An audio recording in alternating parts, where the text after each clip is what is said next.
السلام عليكم ورحمة الله وبركاته، ازيكم يا حبايبي؟ عاملين ايه؟ اخباركم؟ اتمنى يا رب كلكم تكونوا بخير. كل سنة وانتم طيبين. رمضان كريم.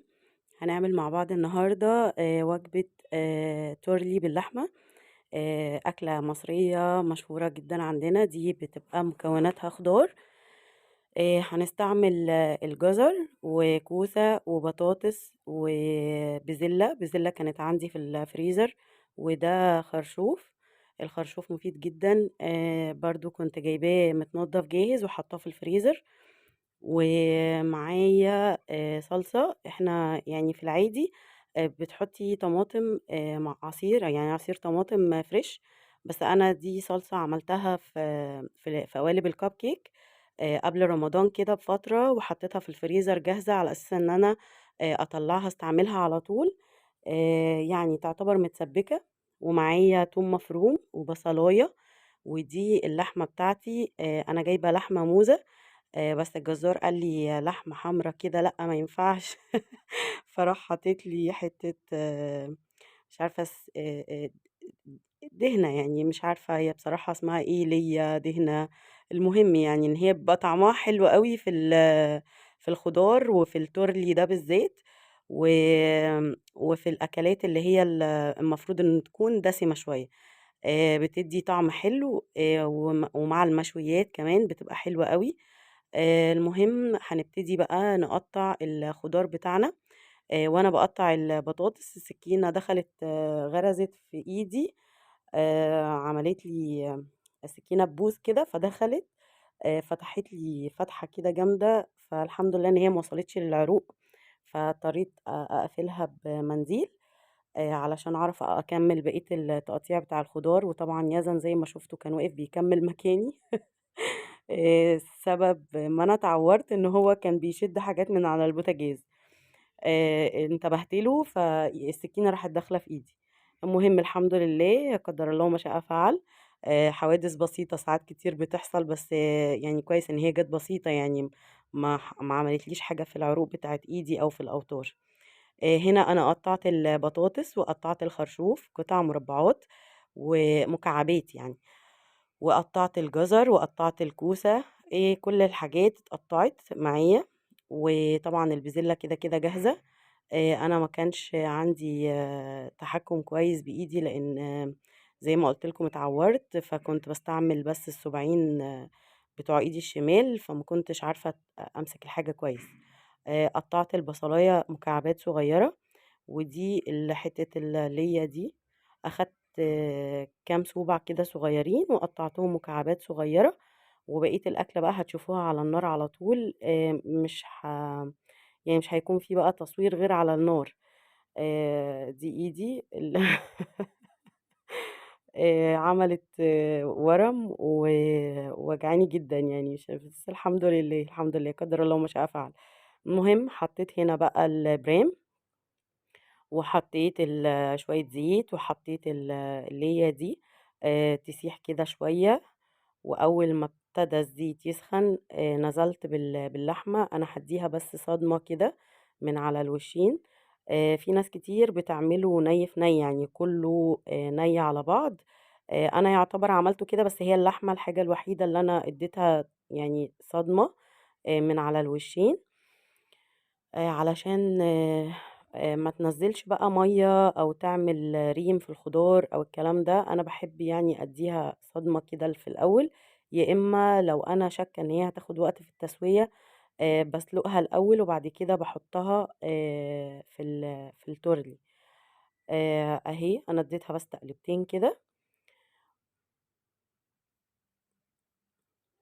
وبعد كده هانزل بقى بالخضار. أنا هنا كنت باقلي قطايف. طبعًا كنت منزّلاها قبل كده على القناة. القطايف برضه معروفة في مصر بشهر رمضان، يعني شهر رمضان أساس الكنافة والقطايف والكلام ده. كنت باقليها وعملت كنافة. هاوريها لكم دلوقتي طلعت شكلها تحفة وطعمها طلع تحفة. هاوريها لكم يعني مصوراها في الفيديو. القطايف دي في المغرب عندهم أكلة كده مشهورة اسمها بغرير. شبهها بالضبط، نفس تقريبًا العجينة. أنا هنا حطيت البصلة على اللحمة واديتها تقليبة صغيرة. طبعًا مش هتتحمّر ولا أي حاجة، لإن اللحمة نزّلت حبّة مَيّة كده صغيّرين، وكويس لإن هي هتبتدي تستوي فيها. وحطيت التوم المفروم واديته تقليبة برضه.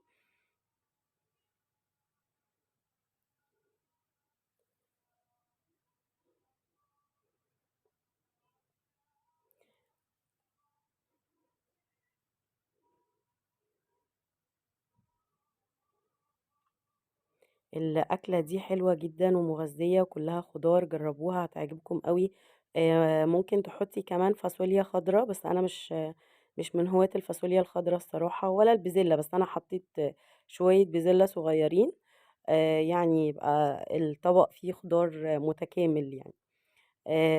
دي الخضار اللي أنا قطّعته، الكوسة والجزر والبطاطس والخرشوف. وحطيت فلفل أسمر وملح. وطبعًا ما صوّرتش بقى، بس أنا كنت فرَمت جوزة الطيب وحطيته، وحطيت ورقتين لوري ما ظهروش في التصوير، لإن كنت ماسكة التليفون بإيدي اللي واجعاني وباعمل الأكل بإيدي اليمين. بس الحمد لله يعني. هنا حطيت الصلصة. لو ما فيش صلصة هتحطّوا عادي عصير طماطم فريش. مهم هاغطّي البريم بالفويل وهادخّله بقى الفرن. أنا حطّيت الصلصة وغطّيت عليها وسِبتها لحد ما فكِّت خالص، وبعد كده غطّيتها بالفويل ودخّلتها الفرن على بال ما كنت أصلًا باحضّر السحور. وطبعًا في وقت بقى للكنافة والقطايف، فعايزين نلحق قبل ما الفجر يأذّن.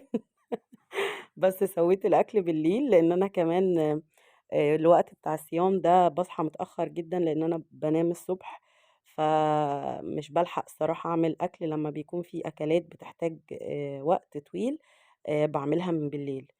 دي الكنافة طلّعتها من الفرن وحطيت عليها الشربات اللي هو العسل، وحطيت كوباية لبن. دي أكلة أساسية، أساسية كل يوم تقريبًا بعد السحور أو قبل السحور لازم طبق الكنافة واللبن جنب منه. بتبقى حلوة جدًا. برضه كنت منزّلاها قبل كده على القناة، هابقى أحط لكم اللينك بتاع الفيديو إذا حد حَب يرجع للطريقة.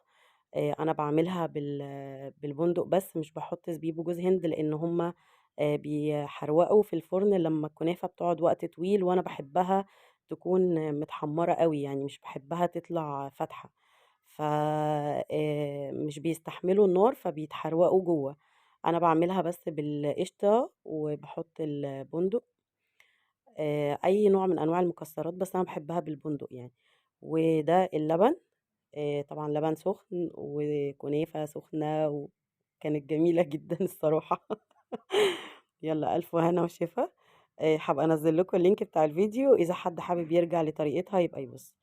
عملت بريم رز معمّر جنب التورلي.